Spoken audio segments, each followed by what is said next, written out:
Hello guys! Welcome back again to my YouTube channel. So for today's video, ipapakita ko sa inyo kung paano nga ba tayo mag-loan dito sa ating mga GCash.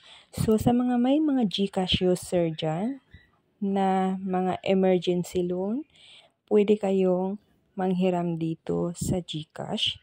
Gamit lamang ang inyong mga cellphone syempre. Punta lang kayo sa inyong GCash guys at doon kayo sa may G-Loan. So makikita nyo doon kung pwede na ba kayong mag-loan dito sa GCash. Start loan at 1,000 pesos. So let's start guys kung paano nga ba.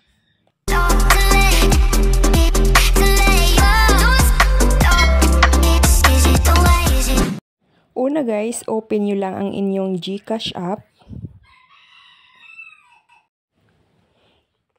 I-click ang borrow. At dito mo makikita ang G-Loan. I-click yan.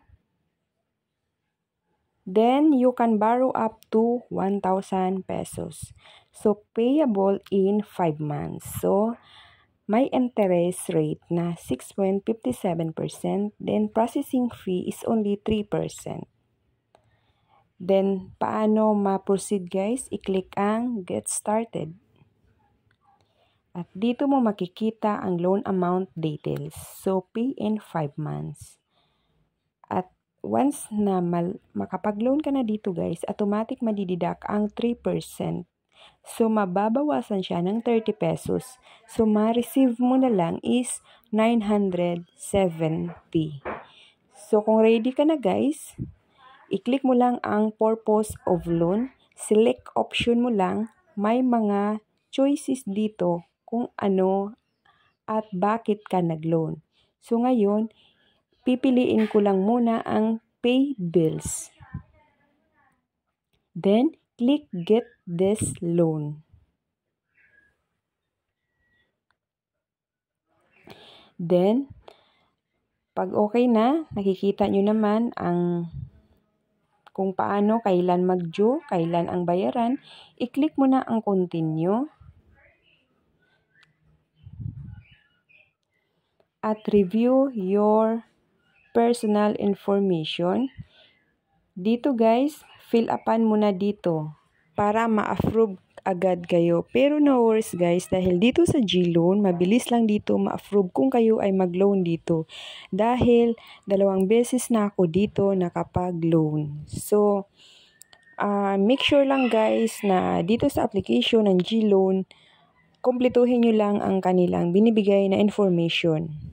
Pag okay na lahat, i-click ang next. At dito, ito yung information na finil upan nyo kanina. Then, i-click ang submit. Then, i-check lang dito ang I agree. Then, i-click ulit ang next. So, kung nakikita nyo guys, don't forget ha na magbayad kayo on time. Dahil bukod lang na mabilis kayo makapag-loan dito guys, bigla-bigla kayong may marireceive na na GCash. Pag okay yung performance nyo dito, bigla-biglang may marireceive kayo na GCash cash talaga guys na binibigay dito sa GCash. So, first time ako nakatanggap before na nagtataka ako bakit wala akong inaano. Yun pala dito, nagbibigay sila. So, verify with text message. I-click mo na ang submit guys pagkatapos mong enter ang 6 na numero. Then, congrats, your loan application is successful. Wait daw within 24 to 48 hours guys, pero hindi yan totoo. Pagka-back mo, punta ka sa inyong GCash guys, makikita nyo na agad dito ang 970, pumasok na agad. Diba kanina may 1,000 lang ako na GCash balance. So, plus 970, ayan na siya guys, pumasok na agad siya. So, ganun lang siya kasimple guys, kung paano tayo mag-emergency loan dito kung may paggagamitan tayo sa ating GCash. I-try nyo lang buksan yung GCash G-Loan dyan kung pwede na ba kayo mag-avail sa kanilang loan. So, salamat sa panonood guys. Kung may natutunan ka, don't forget to subscribe. At dito mo makikita nga pala ang payment schedule.